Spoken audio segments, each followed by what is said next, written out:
परिवार बहुत गरीब था। मेरी माँ बर्तन मांजती थी और मैं चाय बेचता था। Sir what is your qualification? क्या? कहाँ तक पढ़े हैं सर? सब कुछ मिला के यही कोई MA BA तक किया है। सर मैं देश की जनता को आपकी क्वालिफिकेशन के बारे में बताना चाहता हूँ। ये आपका इंटरव्यू है सर। घर बार छोड़ के चला गया था एट द एज ऑफ 17। मेरी कोई पढ़ाई वढ़ाई नहीं हुई है दोस्तों, आपको शायद आश्चर्य होगा जान करके। तो मैं स्कूली शिक्षा गांव में किया, और जैसा मैडम बता रही थी ना कि अपनी शिक्षा के कारण आदमी आगे नहीं बढ़ता है, तो मेरी शिक्षा ही नहीं हुई है। एक और वीडियो है सर। पहली बात तो मैं कोई पढ़ा लिखा व्यक्ति नहीं। कितना पढ़े हैं आप? वैसे तो मैंने 17 साल की आयु में घर छोड़ दिया। स्कूली शिक्षा के बाद मैं निकल गया। सिर्फ स्कूल तक पढ़े, मतलब प्राइमरी स्कूल तक? हाई स्कूल तक। यानी हमारे होम मिनिस्टर अमित शाह जी ने जो आपकी MA BA की डिग्री दिखाई थी, आप सबके सामने प्रधानमंत्री जी की BA की और MA की दोनों डिग्रियां सार्वजनिक करना चाहता हूं। तो जब आपने हाई स्कूल के बाद पढ़ाई नहीं करी तो ये MA BA की डिग्री कहां से आई सर? अरे बाप रे, ये तो धोती खोल रहा है। ये याद है सर? हाँ, देखा है कहीं। ये आपका इलेक्शन मैनिफेस्टो है सर। ओ हाँ, याद आया, मैंने ही तो छपवाया था उसे। हम देश में जातिवाद और करप्शन खत्म करेंगे, समाज में एकता और कानून लाएंगे, हर साल 2 करोड़ रोजगार देंगे, हवाई चप्पल पहनने वाले प्लेन में सफर करेंगे, गरीबी हटाएंगे, अच्छे दिन लाएंगे। वो गरीबी हटाएंगे की जगह गरीबों को हटा देंगे छप गया था, मैंने उसे ठीक करवाया था, मुझे याद है। आप कहते हैं कि कानून और डेमोक्रेसी बचाएंगे, लेकिन उस डेमोक्रेसी का अंतिम संस्कार करने वाले ही आप हैं। करप्शन को बढ़ावा देने वाले भी आप हैं। ऐसी बातें करके तुम बीजेपी को हराना चाहते हो क्या? मैं सिर्फ चाहता हूं कि जनता को पता चले कि सच्चाई क्या है। ये देखिए। बात यहाँ किसी एक इंसिडेंट की नहीं है, बल्कि ढेर सारे ऐसे इंसिडेंट्स की है जो एक के बाद एक होए जा रहे हैं पिछले कुछ महीनों से, पिछले कुछ सालों से।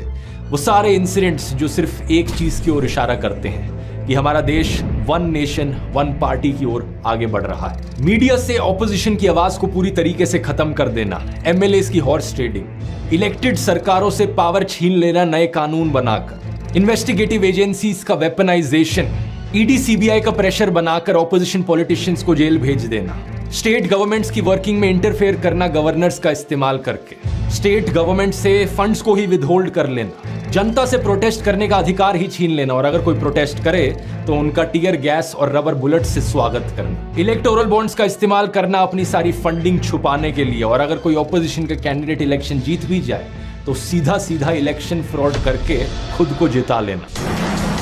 2 महीने तक मणिपुर जलकर राख हो गया क्योंकि आप चुप रहे। आज इस देश का हिंदू मुसलमान आपस में ही लड़ रहा है आपकी वजह से।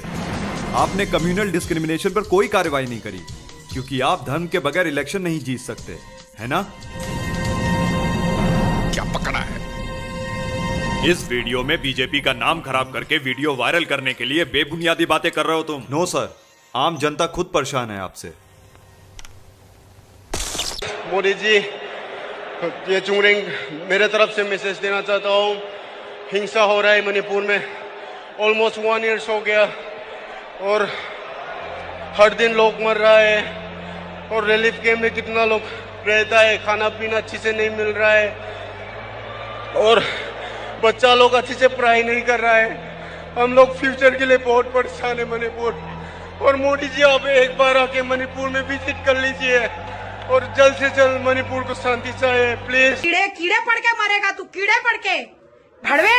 आप कहते हैं कि देश करप्शन फ्री हो गया है, लेकिन करप्शन को नई दिशा देने वाले ही आप हैं। ये रिपोर्ट देखिए sir.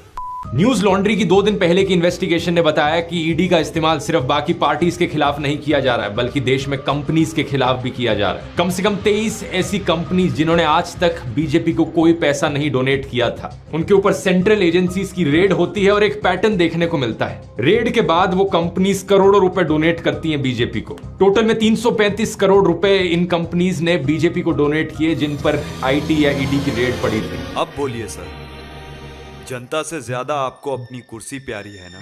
Allow to rest. What's up?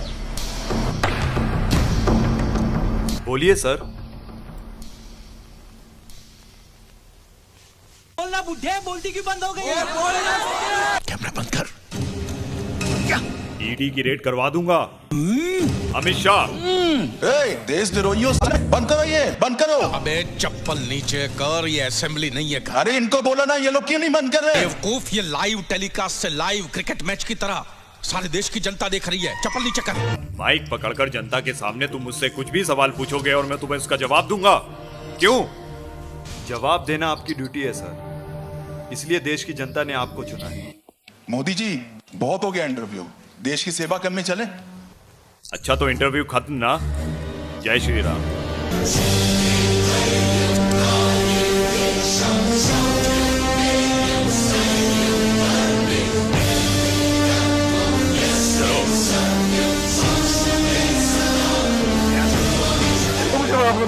मुझे माफ कर दे, मुझे माफ कर दे। मैं कसम खाकर कहता हूँ, मैं मोदी जी को कभी गाली नहीं दूंगा, मैं मोदी जी को कभी बुरा नहीं बोलूंगा, मैं मोदी जी को कभी गाली नहीं दूंगा। मुझे क्या यहाँ भी बुलडोजर चलने लगा? ऐसा कौन पावरफुल आदमी है जो आप बुलडोजर लेके तोड़ दिए? इसका तमाशा बना दिया कि किसी का घर बुलडोजर से तोड़ देंगे। 5-5 लाख सबसे हम दिलवाएंगे इनको। और दीजिए क्रिमिनल्स को वोट, और दीजिए क्रिमिनल्स को।